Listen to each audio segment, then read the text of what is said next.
안녕하세요, 호주인맥의 알렉스입니다.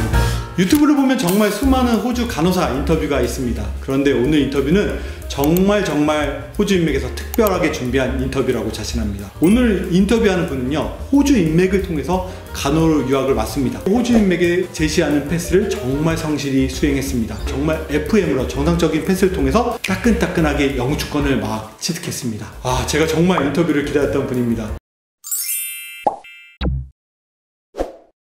안녕하세요. 저는 헤일리고요. 저는 22년도에 애들레드에 와서 플린더스 유니에서 간호학 공부를 마치고 현재는 간호사로 일을 하고 있습니다.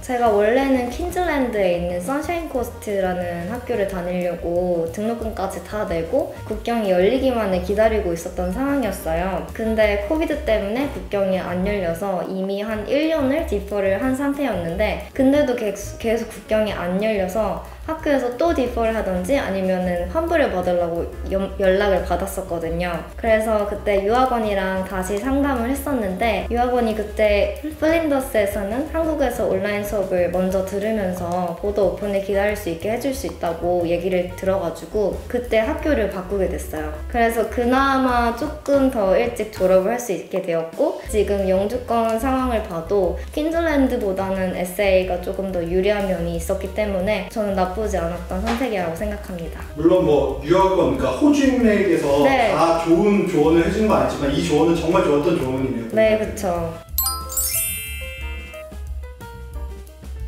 저는 한국에서 원래 대학교 마지막 학기를 해외 인턴십으로 대체하는 프로그램에 지원을 했었어요. 그래서 처음에는 워홀 비자로 호주에 와서 인턴십도 하고 남은 비자 동안에 워홀 생활을 좀 하다가 다시 한국으로 돌아갔는데, 그리고 나서는 해외 항공사 일을 한 2년 넘게 했었어요. 근데 일을 처음에는 되게 재밌게 했는데 하면 할수록 어쩔 수 없이 그 한국이랑 호주랑 근무 환경이나 그런 조건들이 조금 차이가 나게 되더라고요. 그러면서 계속 호주 생각이 나고, 그러다 보니까 유학 박람회도 다녀보고 한 1년 동안 되게 오랫동안 좀 고민을 많이 해봤던 것 같아요. 그러다가 이제 한 살이라도 더 젊을 때 뭔가 새로운 일에 도전해보고 싶다는 생각이 들어서 호주 유학을 결심하게 되었어요.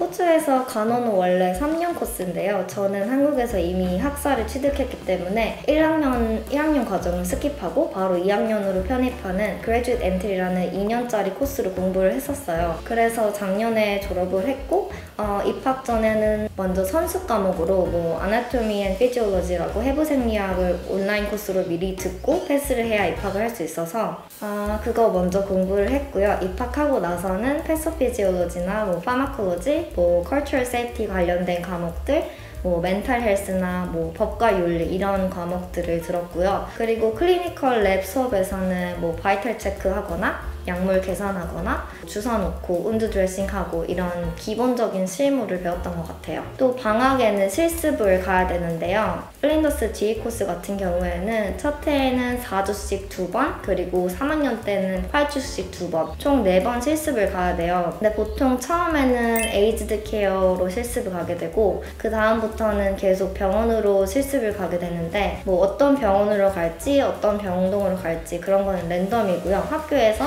나중에 정해가지고 알려주게 됩니다. 많은 분들이 간호 실습이 정말 힘들었다고 말하는 분들 종종 있더라고요. 실습은 어땠는지, 어떻게 하는지 좀 더 구체적으로 알려주세요. 실습이 쉽지 않았던 건 사실이에요. 저는 첫 실습은 에이즈드 케어에서 했고, 두 번째 실습은 대학병원 젠메드에서 하고, 세 번째도 대학병원에서 카디악 워드, 마지막은 사립병원 카디악 워드, 이렇게 총 4번을 갔었어요. 근데 일단 주 5일을 연달아서 하루에 8시간 정도 병원에 있어야 되는데, 그게 아무래도 좀 육체적으로도 정신적으로도 힘들었던 것 같고요. 또 하나 실수하거나 혹시나 페일 당하면 문제가 생기면 안 되니까 아무래도 긴장을 좀 하게 됐던 것 같아요. 또 영어다 보니까 처음에는 핸드오버 듣는데 말이 너무 빠르고 모르는 약어들이 많아서 되게 단어를 많이 했었어요. 그리고 같이 일하는 간호사들한테 피드백도 받아야 되고, 거의 매주 퍼실이랑 면담도 하고 교육도 받고 또 종합적으로 평가받고 또 패스를 해야 되기 때문에 실습이 막 쉽지는 않았어요. 근데 그래도 실습을 나가면 생각보다 배우는 것도 되게 많고, 그렇게 페일 받는 사람은 많지 않았던 것 같아요. 저는 페일 받은 사람은 거의 못 본 것 같아요.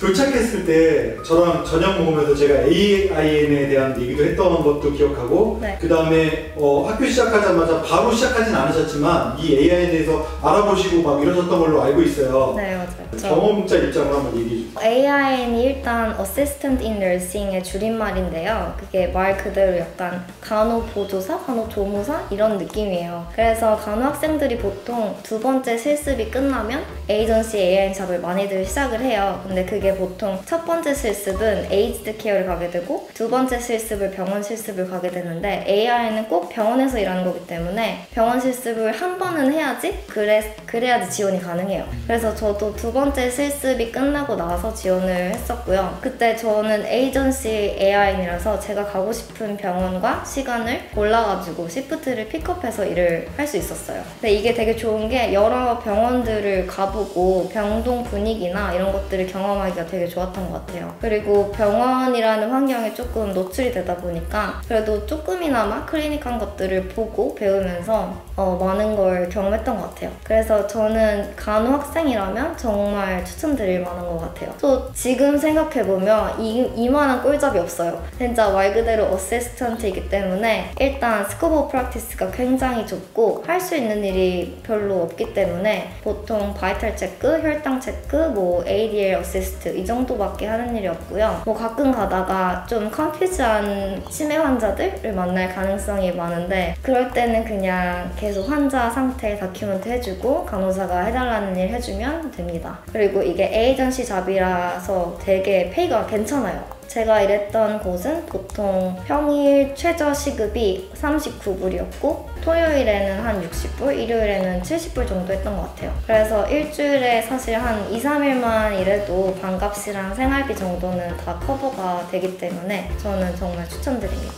시급이 엄청 세네요. 저 지금 처음 들었는데 저도 AI를 하고 싶을 정도로 시급이 센 것 같아요.